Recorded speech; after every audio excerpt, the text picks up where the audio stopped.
اللهم صل على محمد وآل محمد. بسم الله الرحمن الرحیم.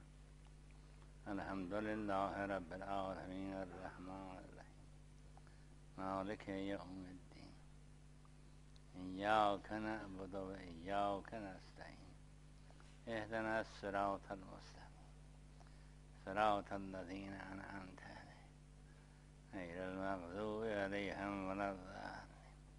بسم الله الرحمن الرحیم. الف لام میم ذلک الکتاب لا ریب فیه هدی للمتقین الذین یؤمنون بالغیب یقیمون الصلاة و مما رزقناهم ينفقون الذين يؤمنون بما أنزل إليك وما أنزل من قبلك وبالآخرة هم يوقنون أولئك على هدى من ربهم وأولئك هم المفلحون. إن الذين كفروا سواء عليهم أنذرتم أم لم تنذرهم لا يؤمنون ختم الله على قلوبهم وعلى سمعهم وعلى أبصارهم غشاوة ولهم عذاب عظيم. ومن الناس من يقول آمنا بالله وباليوم الآخر وما هم بمؤمنين يخادعون الله والذين آمنوا وما يكتمون بما يشعرون في قلوبهم مرض فزادهم الله مرضا ولهم عذاب أليم بما كانوا يكسبون. وإذا قيل لهم لا تفسدوا في الأرض قال إنما نحن مصلحون ألا إنهم هم المفسدون ولكن لا يشعرون. وإذا قيل لهم آمنوا كما آمن الناس قالوا أنؤمن كما آمن السفهاء ألا إنهم هم السفهاء ولكن لا يعلمون. وإذا لقوا الذين آمنوا قالوا آمنا وإذا خلوا إلى شياطينهم قالوا إنا معكم إنما نحن مستهزئون الله يستهزئ بهم ويمدهم في طغيانهم يعمهون. أولئك الذين اشتروا الضلالة بالهدى فما ربحت تجارتهم وما كانوا مهتدين.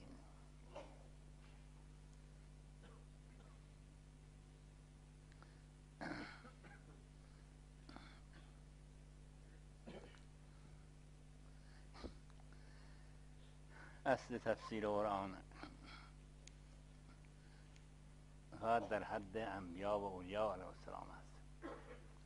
بر آنها خب راه رفتند و دقیقاً به ریزکاری های راه آگاهی دارند.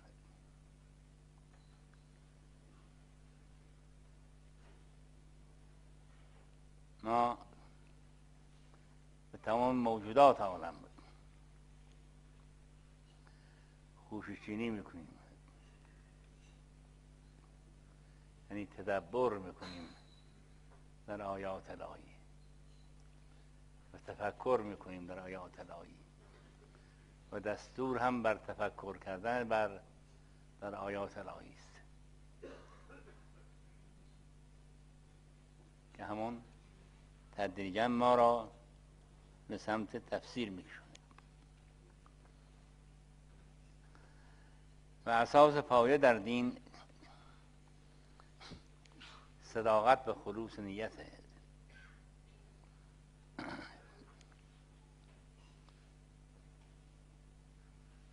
به این نماز و روزه و خمس و زکات و حج و جهاد اینها عبادت نیست.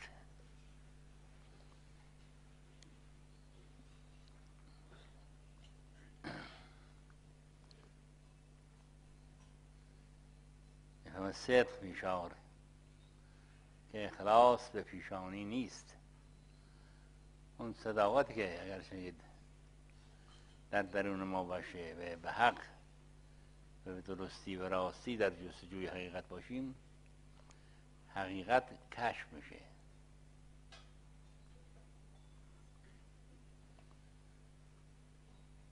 در تلاش درک حقیقت باشیم،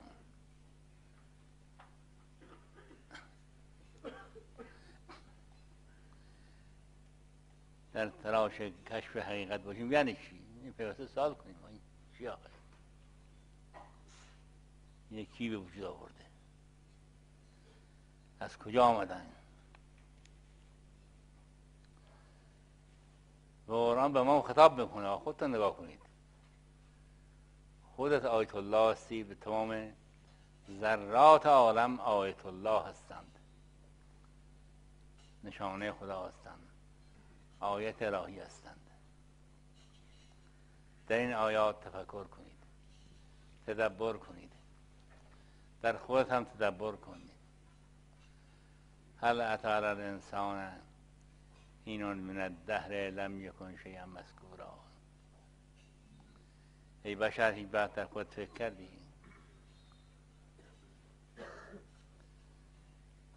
که از کجا آمدی، به کجا میری،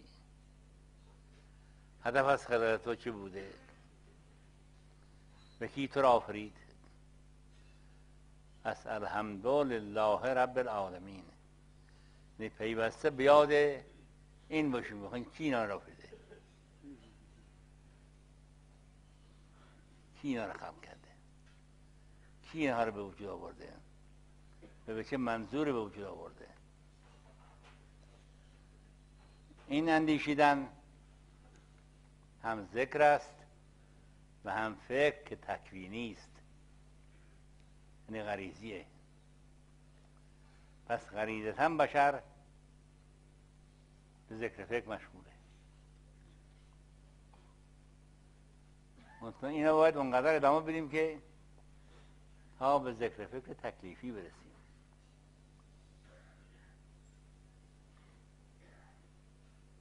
ذکر فکر تکلیفی چیه؟ اگر همین اندیشه دوام داشته باشه، این اندیشه ما را به جای میرسونه که میتوانیم ولی خدا را بشناسیم، به پیدا کنیم. این اندیشه ما را به تقوا میرسونه.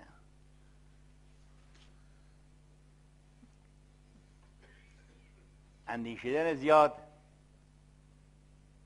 ما را از تجاوز به جان مردم، به مال مردم، به ناموس مردم باز می‌داره.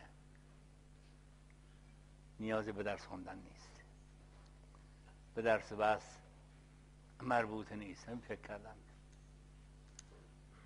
کردن در آلاء الله، در آیات الهی.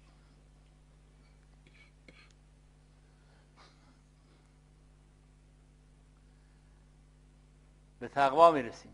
تقوا چیه؟ میتوانیم خودمونو از حواجز نفسانی و وساوس شیطانی باز بداریم.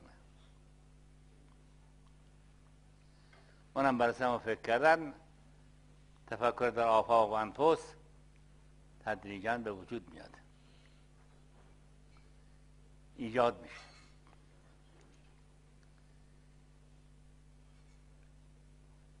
و در نتیجه علایق تقلید پیدا میکنه بر اثر این ذکر و فکر.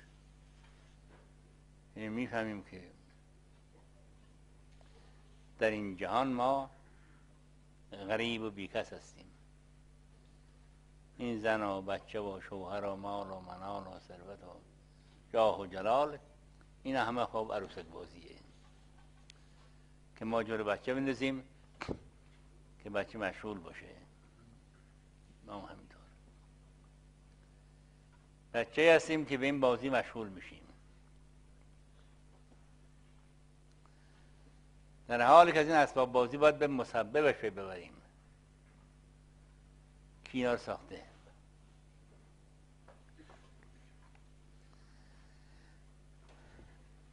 به این ترتیب که پیش رفتیم، نبی یا ولی یا وصی رو میشناسیم، نه که کسی با معرفی بکنه، نه اینکه براش منبری بذارن، محراب بذارن، تعریف کنن، توصیف کنن. نه خیر.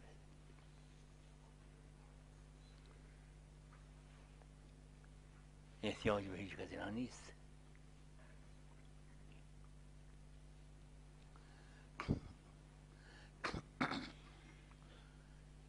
در مورد معرفی اون عبدالله که ما در احادیث اخبار برنامه خضر میشناسیم. به موسی علیه السلام کی تبلیغ کرد؟ کی چیزی گفت؟ کسی حرف ازش نزده.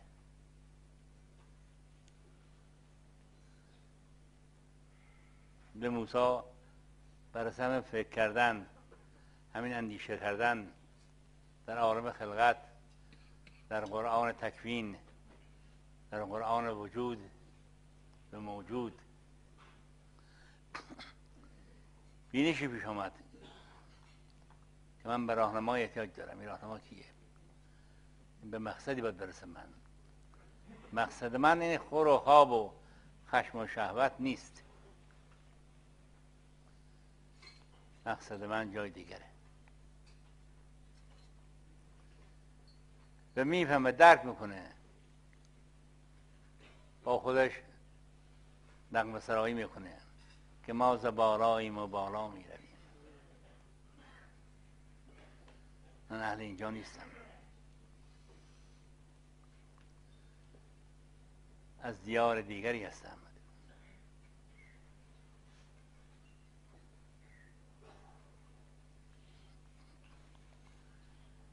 به این مسکن موقت منه. حالا از کجا آمدم پس؟ به کجا میرم؟ هدف من چه هست؟ و هدف اون که مرا خلق کرده کی بوده، چی بوده؟ من که خودم خلق نکردم، پس اون که مرا خلق کرد کی آخه؟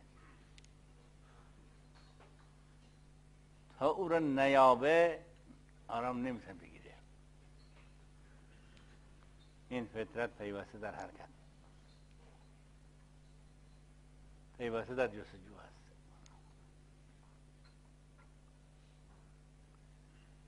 به هیچ چیزی ارضا نمیشه.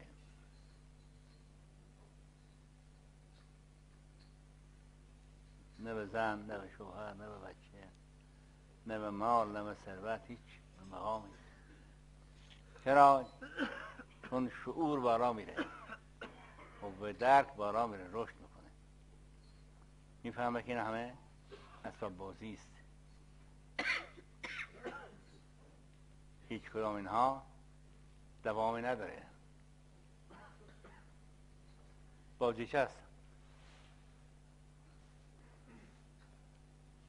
و این بازیچه ها هم به هم میخوره.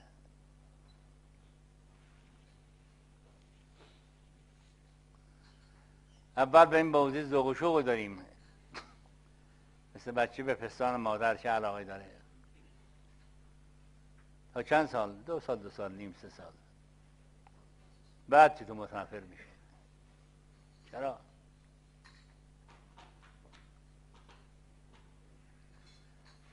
چرا شد از بچه بپرسیم. بعد بس با بازی مشغولش میکنیم.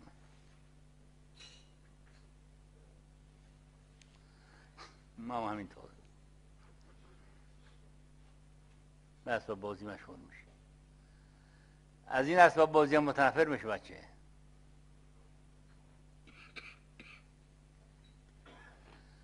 ماشین برش بخره، عروسک برش بخره، و سال بازی دیگه برش بخره. نهیدم مستمر نیست، دائمی نیست، متنفر ول میکنه، خسته میشه.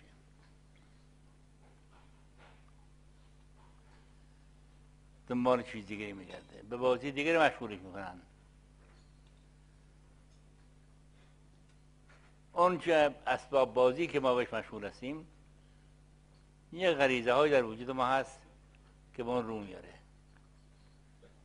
و خداوند میفهمد به من نعمره و نکسه.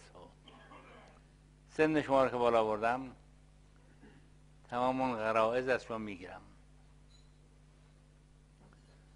غریزه جنسی رو، غریزه بینایی رو، غریزه شنوایی رو، غریزه چشایی رو، همه چی.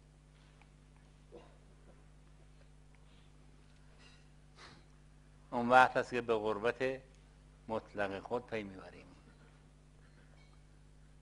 و نالا فریاد بلند میشه.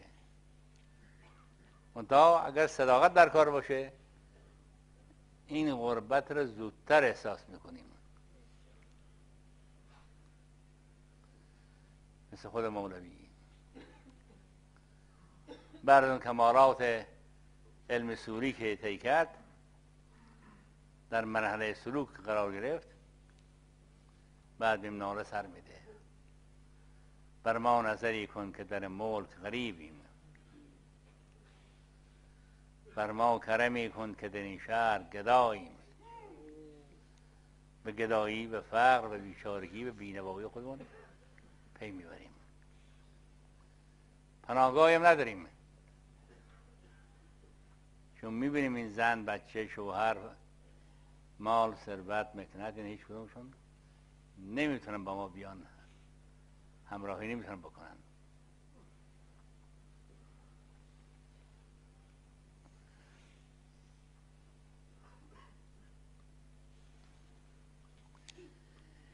این از حالات دیگری پیش میاد.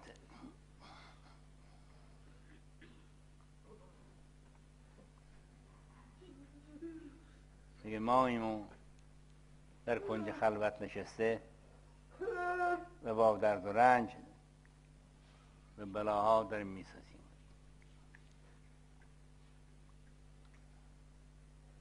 خواهی بیا ببخشا، خواهی برو جفا کن.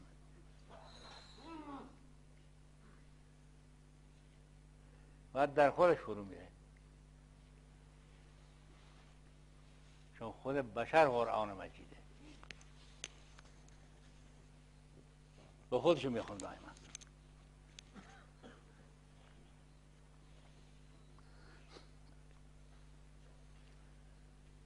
نتیجاً اون نبی و ولی و وصی رو به محض که دید میشناسه.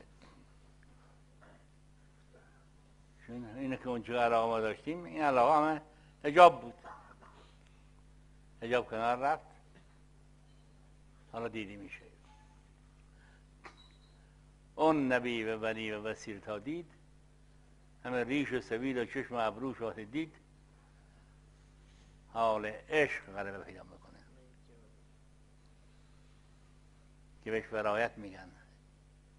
دوستش داره، دلیلم نداره، سببم نداره، نه بهش چیزی میدن، نه آب میدن، نه نونی میدن، ولی بدون دلیل و سبب دوست میده. دوستیش تا به حدی است که گاهی به حد افراط میرسه. ابراهیم علیه السلام وقتی که در جستجوی حق با دل و جان حرکت میکنه،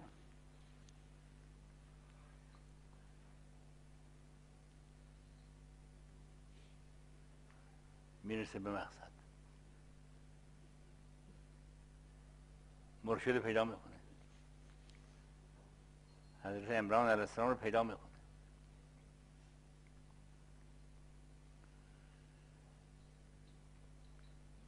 این شناخت و معرفت به معرفی دیگران نیست. دزدیده در جان میروی، اندر میان جان و تن، تمام گلوله ها و سلول ها خواهان او میشه. چرا نمیدیم؟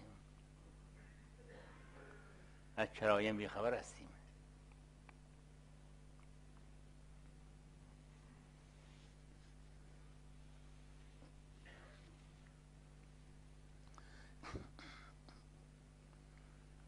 اون وقت میبینیم که تکلیف مالایاتاق میخونه اون مرشد به حضرت ابراهیم علیه السلام، تکلیف هایی که از عهده بشر خارجه.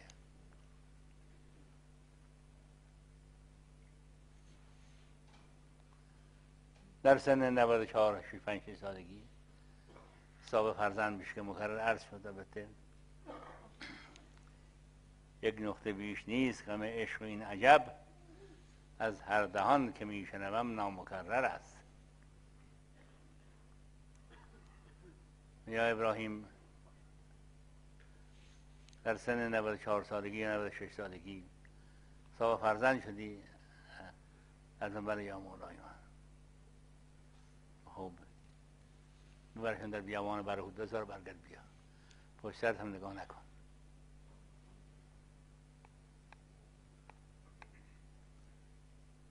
چیزی که در طاقت بشر نیست. بشر عادی نمیتونه کار بکنه. این چه نیرویی است که او رو در اطاعت اون دستور و اون فرمان و اون امر وادار بکنه؟ این نیرو چیه؟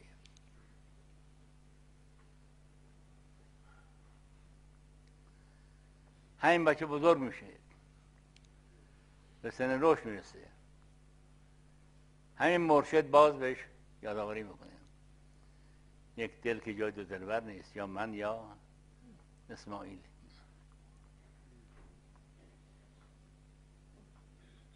از میون چشم میبه به قربانگاه.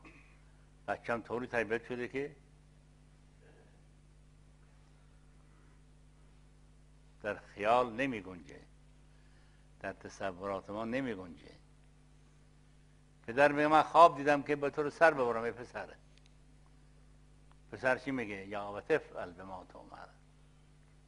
این پدر اونجا دستور داری انجام بده.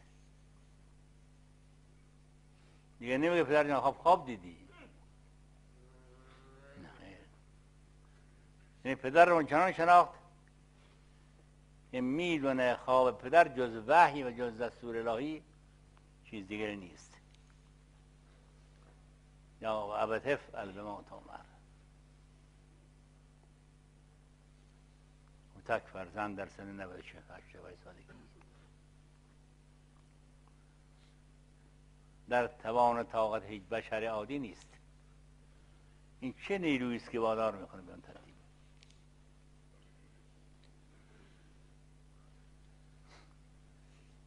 یه نیرویی است بالاتر از همه اینها، بالاتر از هر چه تصور بکنیم، که در شرش و ولایت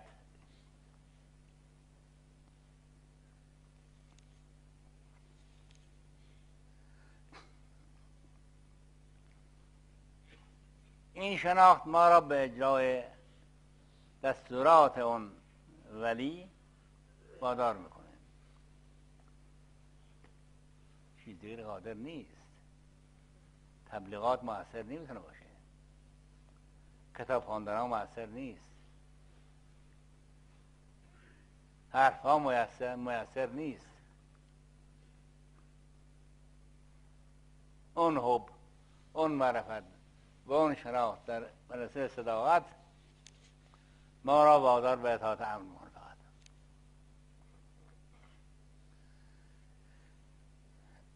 وقتی که موسی علیه السلام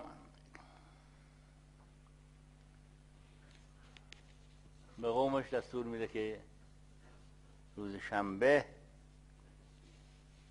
کار نکنید، حرامه.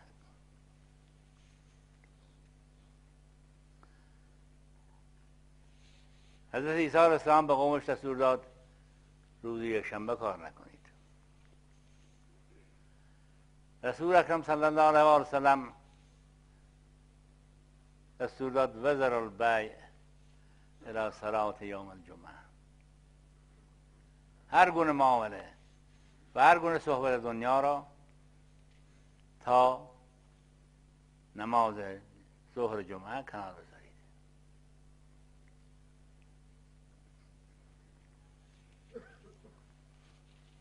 قوم یهود نتوانستند اجرا کنند.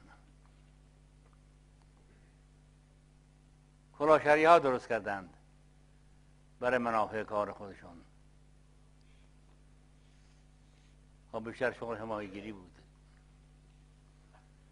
برکه های درست کردند روز جمعه.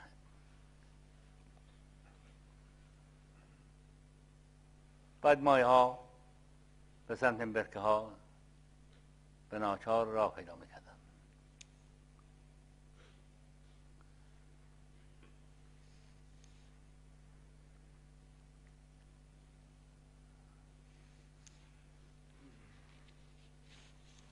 صبح شنبه در برکار می‌بستند.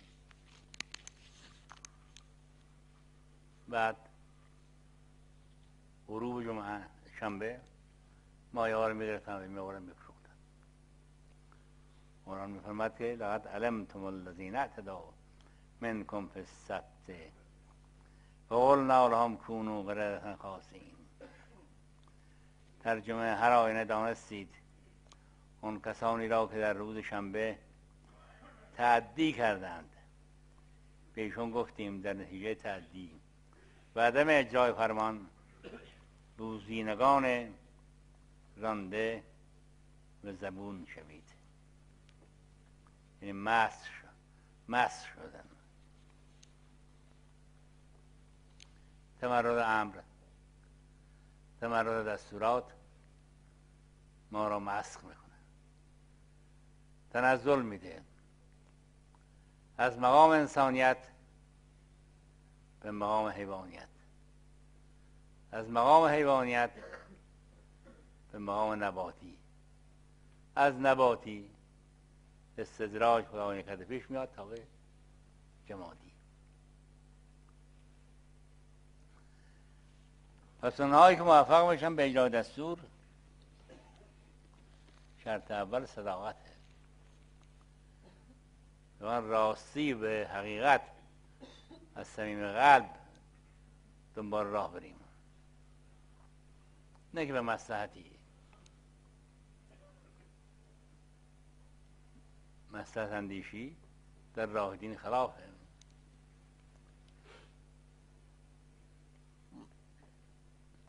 به طمع آسایش تن باشیم نتیجه نمیگیریم.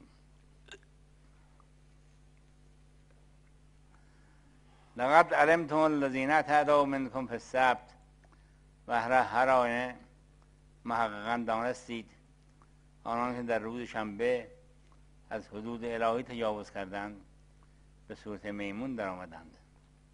پس ای یهود و ای امت محمد صلی الله علیه و سلم، شما نیز در صورت تعدی و بیرون شدن از حکم الهی مانند آنان به عقوبت گرفتار می شوید. قلنا لهم کونوا قردة خاسئین. پس با امر تکوینی آنان را به صورت میمون‌های در آوردیم که از هر خیری به دور باشد. خاسئین دور از خیر یا خوار شدگان یا مقصود معنایی است اعم از هر دو. فجعلناها نکالا لما بین یدیها و ما خلفها و موعظة للمتقین. پس این را داستان یا عذاب را مایه عبرت حاضران و آیندگان و پندی برای پرهیزکاران قرار دادیم. فجعلناها نکالا، ما این مسخ یا عذاب یا امت مسخ شده را چنانچه در خبر آمده است مایه عبرت قرار دادیم. نکالا، این زجر عبرتی بود تا مانع از تجاوز و مخالفت آنان شود. ولما بین یدیها، یعنی امت‌های گذشته که در جلوی این امت مسخ شده قرار دارند، زیرا امت مسخ شده به سبب توجهشان به آخرت به وجود امت‌های گذشته در آخرت و عالم مثال به امت‌های پیشین توجه دارند و آنها که در برابر قرار گرفته شدند عبرت بودن اینها نسبت به امت‌های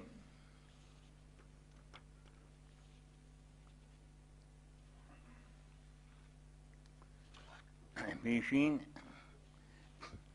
به این اعتبار است که پیامبرانشان از امت‌های آینده و تجاوزشون خبر داده بودند. بنابراین معنی قول خدای تعالی و ما خلفها عبارت از امتهای موجود در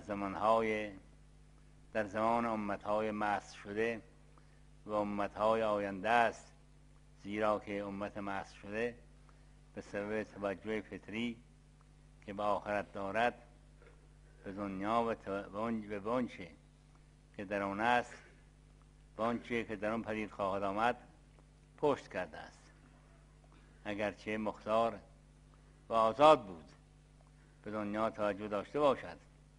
یا مقصود از ما بین یدیها امتهای حاضر در زمان مسخ و امتهای آینده است، چون امت حاضر که معلوم است به بین دو دست آنان حاضر است و امتهای آینده هم به اعتبار اینکه به استقبال امت مسخ شده بر زمان مرور می کند، گویا که بین دو دست آنها حاضر است.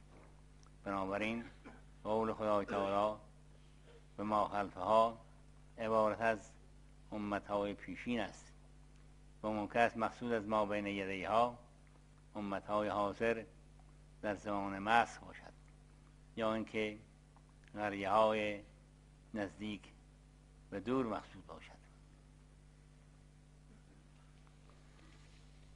پس با آن خلوص نیت اگر ما شناختیم نبی و ولی و زیرا بی اختیار اطاعت امر کنیم. مثلا به ما دستورن در مجلس هر جا هست بشینید، بعضیا جا برای خودش تعیین میکنن، بالا پایین تعیین میکنن. دستور است که به مؤمنین با مقدم بر خود پشت نکنید، مراد نمیکنیم. بالا دست آنها ننشینید، مراد نمیکنیم. علت چه؟ نمیشناسیم، نمیفهمیم. همون مسخ شدن است که تدریجاً به سمت حیوانیت داریم حرکت بکنیم. یا در مورد شفقت به خلق دستور میدن، یا نسبت به یکدیگر به همین ترتیب به مؤمنین ببینه خیر این اعمال انجام نمیگیره. علت انجام نگرفتن اینا چیه؟ علت عدم اجرای دستورات الهی چی هست؟ چون خلوص نیت از اول نبوده، به شناختمش نیامده. نتیجه نبی و ولی و بصیر رو نمیشناسیم. خودم بشر است، منم بشریم. اینم زن داره، منم زن دارم. اینم مثلا شوهر داره، منم شوهر دارم. اینم بچه داره، منم بچه دارم. این قیاس باطلیه که انبیا را همچو خود پنداشتند، همسری با اولیا برداشتند، در حالی که چیز دیگری است مطلب و قضیه طور دیگری است اصلا به طور کلی. اما اون که با صدق میاد نبی و ولی و بصیر را میبینه، میگه سبحان ربی الاعلی و بحمده، این رب من بالاتر از همه است، این مربی من بالاترین مخلوق است، این مربی من برترین موجودات عالم است. او رو هم به عظمت میبینه، هم به زیبایی میبینه و هم به نورانیت میبینه، به طوری که میگه مست و پریشان تو هم، موقوف فرمان تو هم، اسحاق قربان تو هم، این عید و قربان هستی. به این معرفت رسید، خب حرکت به سوی مقصد سهل آسان میشه که عرفا بیان میکنن در اینجا تکلیف ساقط میشه. جهال به خیال میکنن که عرفا که میگن تکلیف ساقط میشه، این نماز نخونه، روزه نگیره، خمس نده، زکات نه، این نیست. این خمس زکات و نمازی که ما انجام بدیم روی تکلف با زحمت انجام بدیم. اما اون عشق که غلبه پیدا کرد دیگه تکلفی در کار نیست، بلکه